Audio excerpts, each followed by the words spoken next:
शहीद एएसआई शंभू दयाल जी के परिवार से मिले सीएम अरविंद केजरीवाल, परिवार वालों को दी 1 करोड़ की सम्मान राशि। अभी कुछ दिन पहले 4 जनवरी को दिल्ली पुलिस के एक एएसआई शंभू दयाल मीना जी थाने में थे। उसी वक्त एक महिला आई और उन्होंने शिकायत की कि किसी ने उनका मोबाइल फ़ोन छीन लिया है, उनके पति का। शंभू दयाल जी उस महिला के साथ गए और मार्केट में उस महिला ने दिखाया कि इस व्यक्ति ने उनका मोबाइल छीना है। शंभू दयाल जी ने उस व्यक्ति को पकड़ा। उस व्यक्ति के पास चाकू था। उसने चाकू निकाल के शंभू दयाल जी के ऊपर कातिलाना हमला किया। उन्होंने अपनी हिम्मत दिखाते हुए, साहस दिखाते हुए उसको छोड़ा नहीं, उस व्यक्ति को, जब तक पुलिस फोर्स नहीं आ गई और उसको पकड़ नहीं लिया, तब तक उन्होंने उसको छोड़ा नहीं। और उन्होंने बहुत हिम्मत के साथ काम किया, लेकिन इस दौरान उनकी जान चली गई इस पूरे हादसे के अंदर। हमें शंभू दयाल जी जैसे अपने पुलिस वालों के ऊपर बहुत गर्व है। आज के ज़माने के अंदर ऐसे पुलिस वाले कहाँ मिलते हैं जो अपनी जान दांव पे लगा के समाज की सेवा करें। ऐसे बहुत कम लोग हैं। पूरे देश को, पूरे दिल्ली को उनके ऊपर गर्व है। ऐसे लोगों की जान की कीमत नहीं लगाई जा सकती। लेकिन फिर भी दिल्ली सरकार की तरफ से अभी मैं उनके पूरे परिवार को मिला, उनकी पत्नी, उनके पिताजी, उनका बेटा दीपक, उनकी 2 बेटियां, इन सब से मैं मिला और उनके परिवार को हमने 1 करोड़ रुपए की सम्मान राशि दी है। मैं समझता हूं कि इससे उनके परिवार को थोड़ा सा सहारा मिलेगा और भी किसी भी तरह की उनके परिवार को कभी भी ज़रूरत होगी, हम उनके साथ खड़े हैं। मैं भगवान से प्रार्थना करता हूं कि शंभू दयाल जी की आत्मा को शांति दे।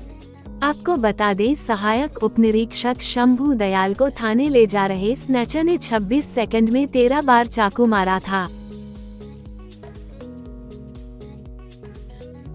राजस्थान के सीकर के रहने वाले शंभू दयाल 5 फरवरी 1993 को दिल्ली पुलिस में एक कांस्टेबल के रूप में शामिल हुए थे।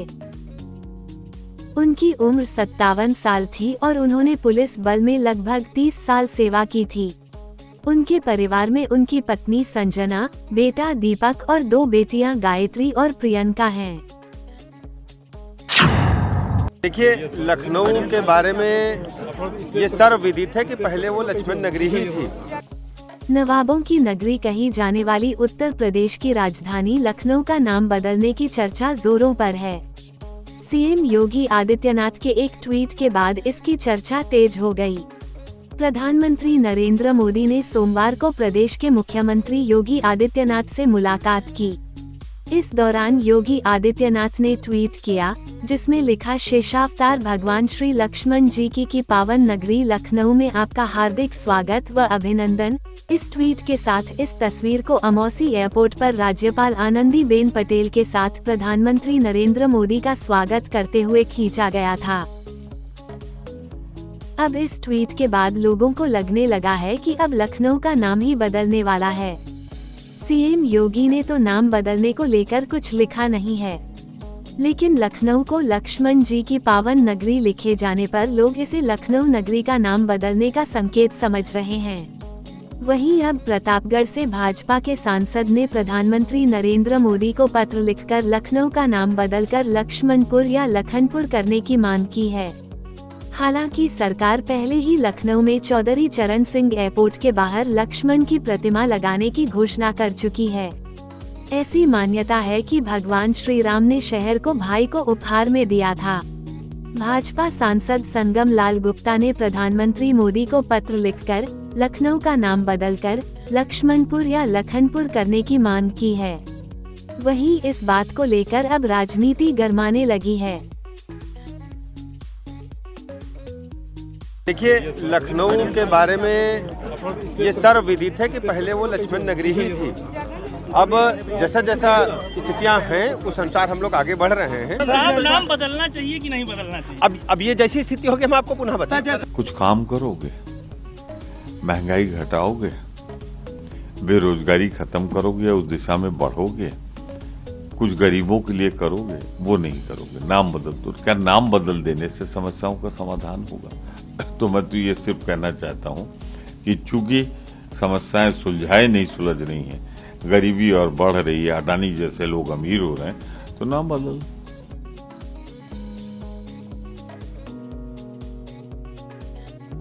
अब देखना ये होगा कि लखनऊ का नाम बदला जाएगा या नहीं।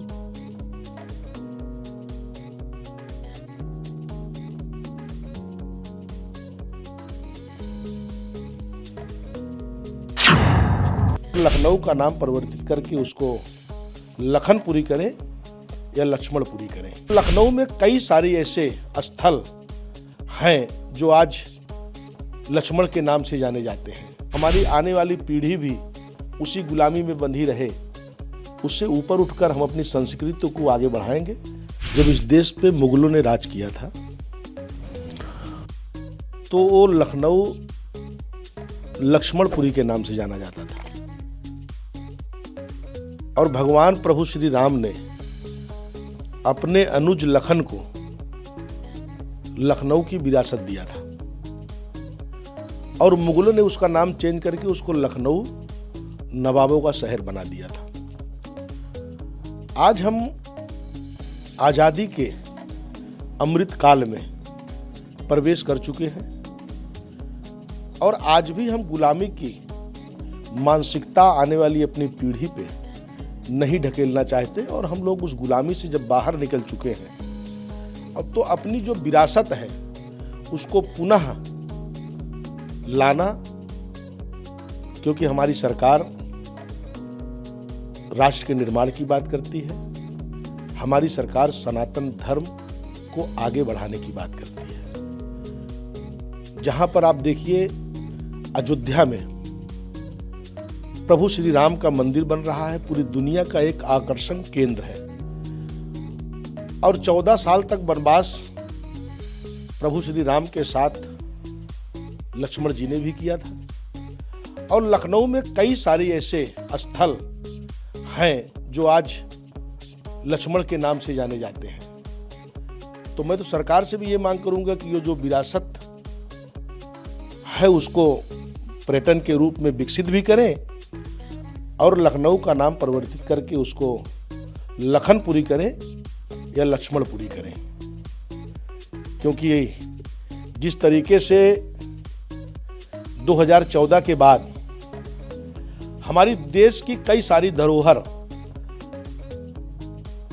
चोरी चली गई थी, और आपने देखा होगा कि अभी जो चोरी गई हमारी धरोहरें थी, विदेशों में जो पड़ी हुई चीजें हैं, उसको वापस लाने का काम देश के प्रधानमंत्री कर रहे हैं। जैसे अन्नपूर्णा देवी की जो प्रतिमा चोरी चली गई थी, अभी हाल ही में उसको लाया गया, उसका एक भव्य स्थापना हुई। और जिस तरीके से प्रयागराज इलाहाबाद के नाम से जाना जाता था, क्योंकि प्रयागराज एक धर्म की नगरी है, फैजाबाद भगवान प्रभु श्री राम की जन्मस्थली है, अयोध्या के नाम से जाना जाता था, आज उसको अयोध्या किया गया है। तो जिस तरीके से गुलामी के जंजीरों में हम जकड़े हुए थे, और उसी मानसिकता को आगे भी लेके चले, और हमारी आने वाली पीढ़ी भी उसी गुलामी में बंधी रहे, उससे ऊपर उठकर हम अपनी संस्कृति को आगे बढ़ाएंगे। और उसके लिए हमने माननीय प्रधानमंत्री और गृह मंत्री जी और मुख्यमंत्री जी को पत्र लिख के उनको अवगत कराया है, और हम चाहते हैं कि 2024 में जब भव्य राम मंदिर का पूरी दुनिया से और पूरे देश से लोग वहाँ आए, तो उसी के साथ साथ इस लखनपुरी का भी एक विरासत वापस आना चाहिए। तो कई सारे चीज लक्ष्मण जी की धरोहरें हैं, आज भी उनकी प्राचीन चीजें लखनऊ में हैं। ऐसा नहीं है कि हम कोई चीज गलत मांग कर रहे हैं और उसमें किसी की भावनाओं को ठेस पहुंचा रहे हैं। इसमें किसी को कोई भी न तो इतराज होना चाहिए और न तो किसी को नाराजगी होना चाहिए, न इसके ऊपर कोई राजनीति होनी चाहिए। अच्छा, जब हमारे देश में अंग्रेजों ने राज किया और मुगलों ने राज किया, और हमारी सनातन धरोहरों को उन्होंने चेंज कर दिया। तो हम सरकार में हैं तो हम अपने सनातन चीज़ों को वापस नहीं लाएंगे। अगर इस पर विपक्ष राजनीति कर रहा है तो विपक्ष की तो तुष्टीकरण की राजनीति है।